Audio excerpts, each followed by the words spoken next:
Bonjour et bienvenue dans cette vidéo dans laquelle nous allons apprendre à créer des contrôles personnalisés, ou plutôt user control dans le jargon de Windows Form. Alors un contrôle personnalisé est en fait un ensemble de contrôles déjà existants que vous pouvez retrouver dans la boîte à outils qui ensemble permettent de créer une fonctionnalité que vous allez pouvoir utiliser plusieurs fois dans votre programme. Dans cette vidéo, nous allons créer une visionneuse d'images. Donc je peux déjà vous la montrer, la voici. Donc on a une image avec deux boutons, précédent et suivant. Si je clique sur suivant, une autre image apparaît. Et donc je peux afficher plusieurs images comme ça. Et je peux appuyer sur précédent pour voir l'image précédente. Donc c'est parti. Alors pour faire notre visionneuse d'images, on va commencer par créer le user control, donc notre contrôle personnalisé. Pour cela, on va faire un clic droit sur le projet. On va aller dans ajouter, contrôle utilisateur. Alors contrôle utilisateur, c'est user control en anglais. On va l'appeler image viewer. Une fois que vous avez créé votre user control, on va pouvoir la redimensionner comme nous le souhaitons. Voilà, de toute façon, on pourra la redimensionner une fois qu'on va l'utiliser dans notre fenêtre principale. On va aller dans les propriétés de cet user control. On va mettre une petite bordure. Pour cela, on va modifier la propriété border style. On va la passer à fixed single. On va ajouter une picture box pour pouvoir afficher une image. On va aller dans les propriétés de cette picture box. On va la renommer en PB image. On va passer la propriété size mode en zoom pour pouvoir bien afficher l'image dans son intégralité. On va aller cliquer sur la propriété dock et on va cliquer sur le bouton du milieu ici pour faire en sorte que l'image prenne tout son conteneur. On va ensuite ajouter un panel. Vous pouvez aller dans les propriétés du panel et passer son dock à bottom. Donc vous cliquez sur la petite barre du bas pour que le panel fasse toute la largeur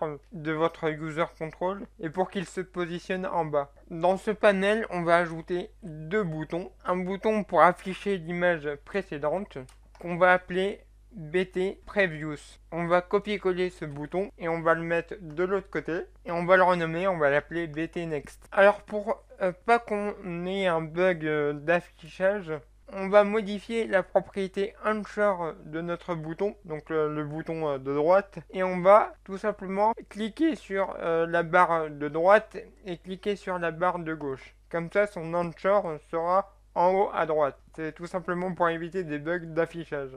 Alors maintenant, on va passer à la partie codage. Donc on va appuyer sur F7 pour pouvoir afficher le code de notre user control. On va effacer les using inutiles et on va ajouter un using qu'on aura besoin. Ce sera le system.io pour travailler avec les fichiers. Ensuite, nous allons créer quelques variables. Donc on va créer une variable pour stocker le dossier dans lequel notre visionneuse va chercher nos images. Donc en private, ce sera une string que je vais appeler image_dir_path. On va créer une variable tableau de type string qui va en fait contenir le chemin des images dans ce dossier. Donc la variable, je vais l'appeler imagePath.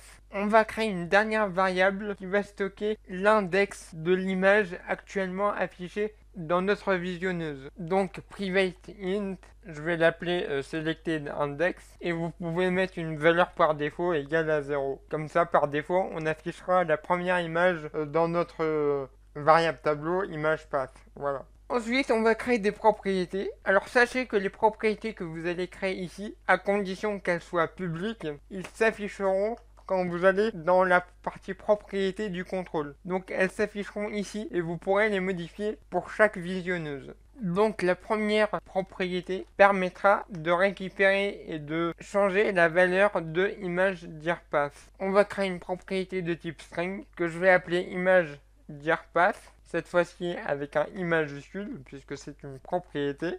On va ouvrir le get et on va return image_dir_path avec un I minuscule. On va ouvrir le set. Donc là, on va faire des choses quand on va changer la valeur de image_dir_path. Et qu'est-ce qu'on va faire? Bah déjà, on va changer la valeur de la variable image_dir_path avec I minuscule. Donc on va dire image_dir_path égale à value pour récupérer la nouvelle valeur.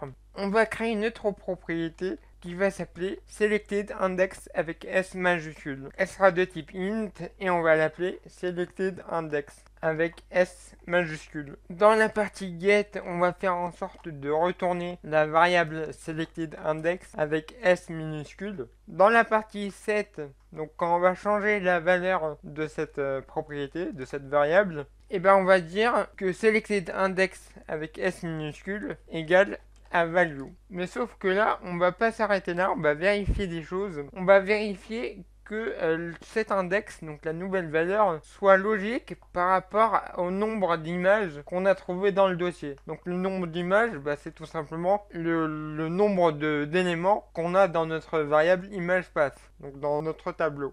Donc on va dire que si selectedIndex avec S minuscule est supérieur ou égal à ImagePath.length, et ben on va dire que selectedIndex égale à 0. Alors pourquoi je fais ça comme ça? Parce qu'imaginons que j'ai 3 images dans mon dossier. Donc la troisième image, son index c'est 2. Imaginons je mets le selectedIndex à 3. L'index 3 correspond à la quatrième image. Sauf qu'elle n'existe pas puisque j'ai dit qu'il n'y avait que 3 images dans mon dossier. Et bien nous ce qu'on va faire, c'est qu'au lieu de rien faire, on va afficher la première image. On va recommencer la boucle entre guillemets. Donc voilà, je sais pas si vous m'avez compris, mais ça permet d'afficher la première image quand on veut afficher une image qui n'existe pas. Alors on va ajouter quelque chose dans notre condition, juste avant, ici, c'est important.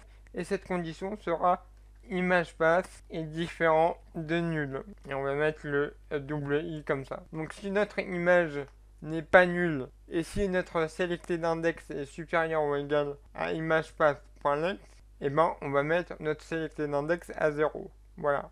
Maintenant, on va faire le contraire. Normalement, il n'est pas possible d'avoir un index inférieur à 0. Un index commence toujours par 0. Donc, on va vérifier ça. On va dire que si selectedIndex est inférieur à 0, strictement, alors on va dire que selectedIndex sera égal à la dernière image qui existe. Et comment on dit sélectionne-moi la dernière image qui existe, on va dire que selectedIndex égale à ImagePath.length, donc le nombre d'éléments dans notre variable ImagePath, moins 1. Pourquoi moins 1? Parce qu'on veut l'index du dernier élément. Maintenant, on va créer une méthode qui va permettre de récupérer les chemins des images dans le dossier. Donc on aura dans notre tableau ImagePath les chemins des images qu'on aura trouvées dans notre dossier. Donc on va créer une méthode qui void, on va l'appeler setImagePath. On va mettre en argument une variable de type string que je vais appeler dir. Cette variable dir, en fait, ce sera le chemin du dossier qui contient les images. On va vérifier si cette variable dir est égale à nulle. Si elle est nulle, on va rien faire. Mais par contre, si elle est valable, s'il y a quelque chose dedans, on va faire des choses. Donc pour vérifier si elle est nulle ou pas, on va écrire if, on va mettre un point d'exclamation pour dire non, et on va utiliser la fonction string.isNull.empty. Et en paramètre, on va lui donner dir. Donc cette condition, en fait, elle dit si notre variable dir n'est pas nulle ou n'est pas vide, on va faire des choses. Et donc on va faire quoi?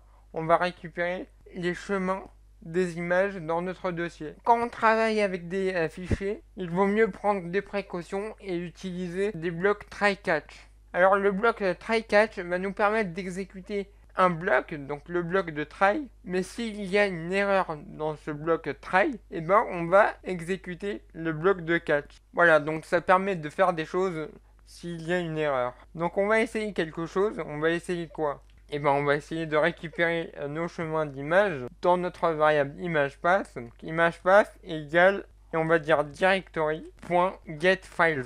Et entre parenthèses, on va mettre notre dossier, donc dir.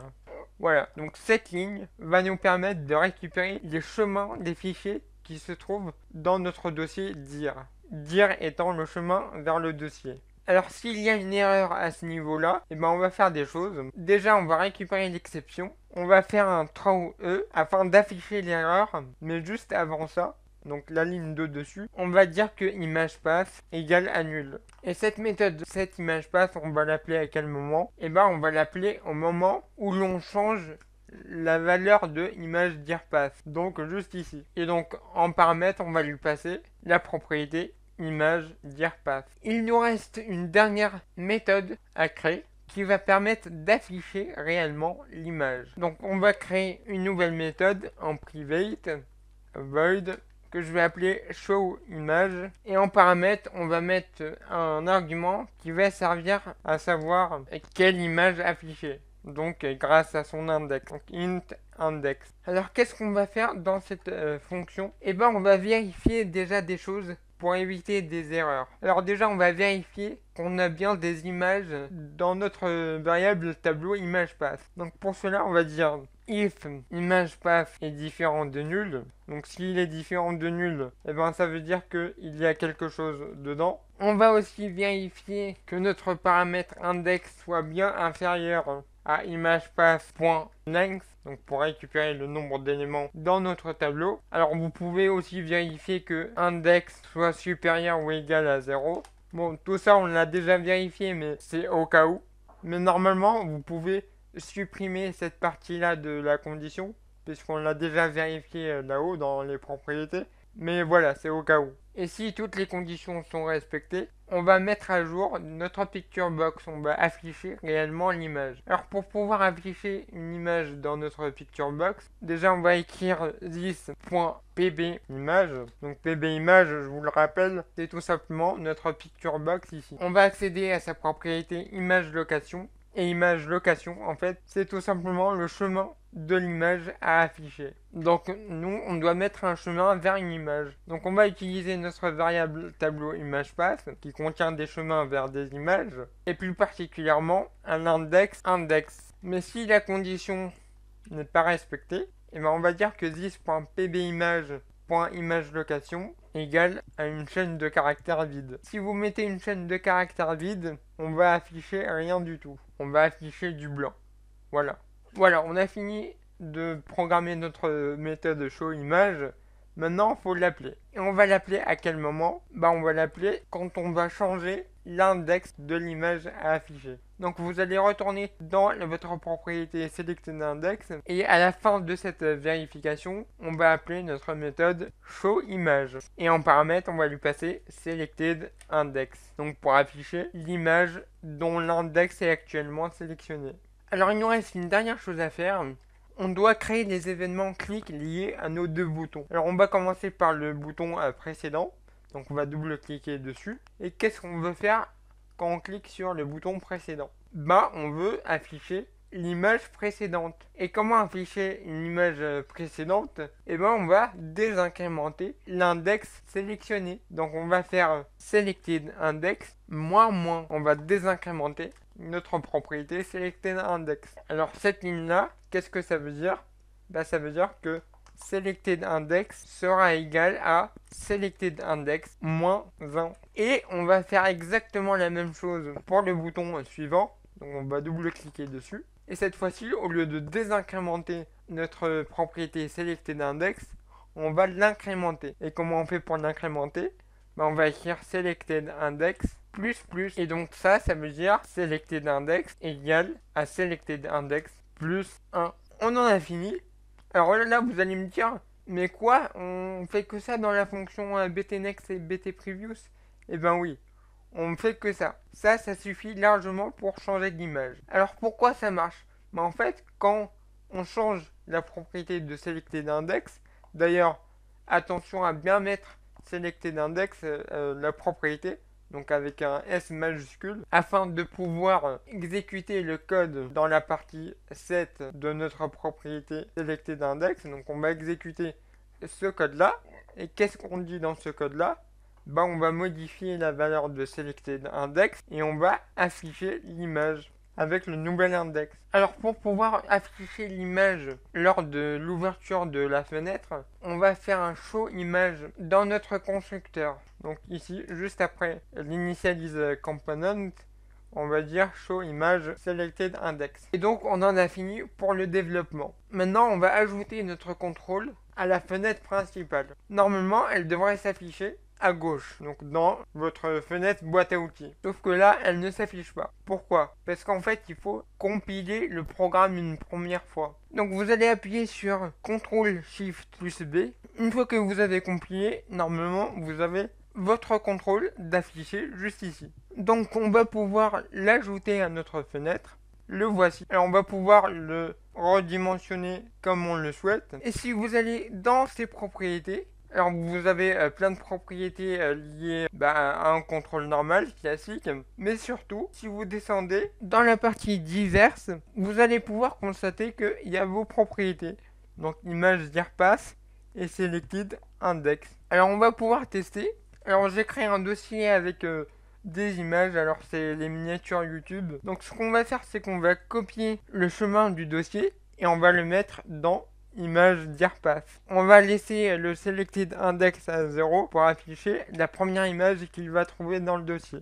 On va exécuter et vous pouvez constater qu'on a notre visionneuse d'image. Alors l'image ne se cale pas correctement avec le picture box, c'est parce que en fait l'image elle est redimensionnée pour faire en sorte que l'image s'affiche dans son intégralité. Si on clique sur le bouton suivant, et j'ai l'image suivante, donc vous pouvez le constater en regardant le numéro ici, voilà, et le bouton précédent qui me permet d'afficher l'image précédente. Je vais fermer le logiciel et je vais le réouvrir. Donc là, vous êtes bien d'accord, on a la première image. Donc l'index de cette image, c'est 0.